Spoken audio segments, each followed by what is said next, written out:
Hello friends, welcome to so happy. வாங்க, இன்னைக்கு என்ன வீடியோல பார்க்க போறோம்? முட்டை புளி குழம்பு எப்படி செய்யறதுன்னு பார்க்கலாம். தேங்காய் இல்லாம இன்னைக்கு செய்ய போறோம். அதுக்கு ஒரு 150 கிராம் சின்ன வெங்காயம் எடுத்து வச்சிருக்கேன். ஒரு 2 கட்டி பூண்டு வச்சு வச்சிருக்கேன். ஒரு 5 முட்டை, ஒரு 4 தக்காளி, ஒரு எலுமிச்சை சைஸ் புளி எடுத்து கரைச்சி வச்சிருக்கேன். இப்ப முதல்ல அடுப்பு பற்ற வச்சுக்கோங்க. அதுல ஒரு வாணலி வச்சுக்கோங்க. நல்லெண்ணெய் ஒரு 4 டேபிள் ஸ்பூன் ஊத்திக்கோங்க. பாருங்க, நல்லெண்ணெய் ஒரு 4 டேபிள் ஸ்பூன் ஊத்திக்கோங்க. எண்ணெய் சூடு இருக்கட்டும். ஒரு 1/4 டீஸ்பூன் வெந்தயம் சேர்த்திக்கோங்க. லேசா சவக்கட்டோங்க, ரொம்ப சவக்க தேவையில்ல. கடலெண்ணெய் ஊற்றணும் டேஸ்டா இருக்கும். நல்லெண்ணெய் வந்து இந்த புளி குழம்புக்கு செம டேஸ்டா இருக்கும்.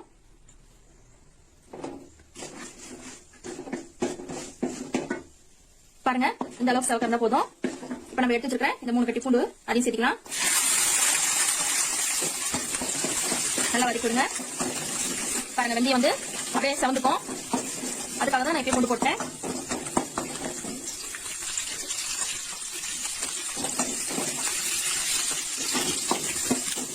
பூண்டு போட்டு ஒரு 5 செகண்ட் போல நல்லா வதக்கி விட்டுட்டு அதுக்கப்புறம் நம்ம எடுத்து வச்சுக்கிறேன் இந்த சின்ன வெங்காயத்தை சேர்த்துக்கலாம்.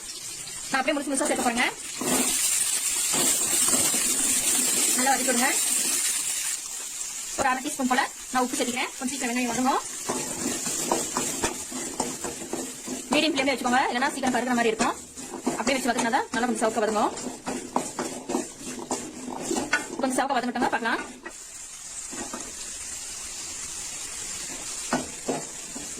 பாருங்க, ரொம்ப சவுக்கணும்னு அவசியம் இல்லை. இந்த மாதிரி ஓரளவுக்கு சவந்திருந்தா போதும். மிளகாத்தூள், தனி மிளகாத்தூள் ஒரு டேபிள் ஸ்பூன் சேர்த்துக்கோங்க. நம்ம குழம்புக்கு போடுவோம் இல்லைங்களா சாம்பார் பொடி, அது ஒரு டேபிள் ஸ்பூன். மல்லித்தூள் அது ஒரு டேபிள் ஸ்பூன்.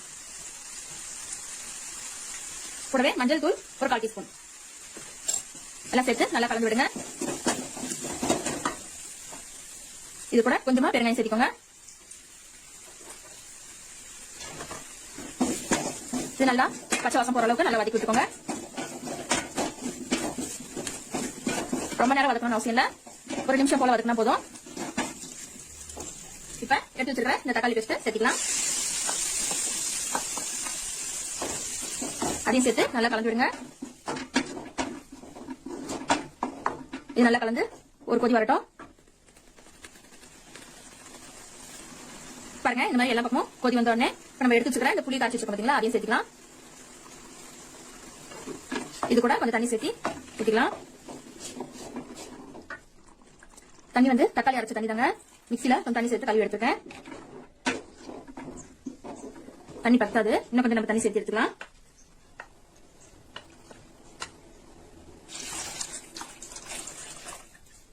இதுக்கு தேவையான அளவு தண்ணி ஊத்தியாச்சு. பாருங்க, நம்ம தேவையான அளவு தண்ணி சேர்த்துட்டு இது கூட இன்னும் கொஞ்சம் உப்பு சேர்த்துக்கலாம். நம்ம முதல் வெங்காயம் வணங்கிறதுக்கு தான் உப்பு போட்டோம், அதனால நான் இன்னும் கொஞ்சம் உப்பு சேர்த்துக்கிறேன். உப்பு அப்புறம் பார்த்துட்டு கூட நம்ம உப்பு சேர்த்துக்கலாம். இப்ப இது கொதி வரட்டுங்க.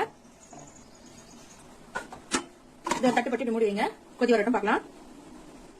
வாங்க பார்க்கலாம். இப்போ பாருங்க, இந்த மாதிரி கொதி வந்துட்டு இருக்கு. இப்போ உப்பு காரம் வேணா பார்த்துக்கோங்க. நான் போட்டிருக்கிற காரமே இந்த குழம்புக்கு போதுமான அளவு இருக்கு. கருவேப்பிலை ஒரு கொத்து எடுத்து இந்த மாதிரி தூவிட்டுருங்க. இப்ப நான் முட்டை வேக வச்சு வச்சிருக்கேன். ஒரு 6 முட்டை வேக வச்சிருக்கேன். அந்த முட்டையை இப்படி சும்மா நடுவில் லேசா கீறி விட்டுருங்க. எல்லா முட்டையும் அதே மாதிரி லேசா கீறி விட்டு உள்ள போட்டுருங்க. பாருங்க, எல்லா முட்டையும் இந்த மாதிரி சேர்த்திட்டு அடுப்ப ஓரளவுக்கு மீடியம் ஃப்ளேம்ல இருக்கட்டும். குழம்பு கொஞ்சம் திக்காகட்டும். இப்ப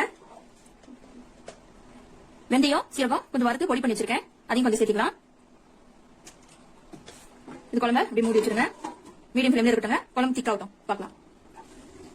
வாங்க, ஒரு 5 நிமிஷம் போல விட்டு இருந்துட்டு பாருங்க, தண்ணி ஓரளவுக்கு வத்தி வந்துட்டு இருக்குது. குழம்பு இந்த அளவுக்கு பாருங்க திக்கா இருக்குது. இது போதுமான அளவு இருக்கு. இப்ப கடைசியா நான் ஒரு துண்டு வெல்லம் எடுத்து வச்சிருக்கேன். வெல்லம் சேர்த்திக்கோங்க, குழம்பு நல்லா டேஸ்டா இருக்கும். வேணும்னா இன்னொரு கட்டி கூட நீங்க சேர்த்திக்கோங்க. எனக்கு அது போதும், இந்த குழம்புக்கு தேவையான அளவு இருக்கு. இப்ப கடைசியா அடுப்பு ஆஃப் பண்ணிடலாம். கொத்தமல்லி தூவி விட்டுக்கோங்க. அவ்வளவுதாங்க.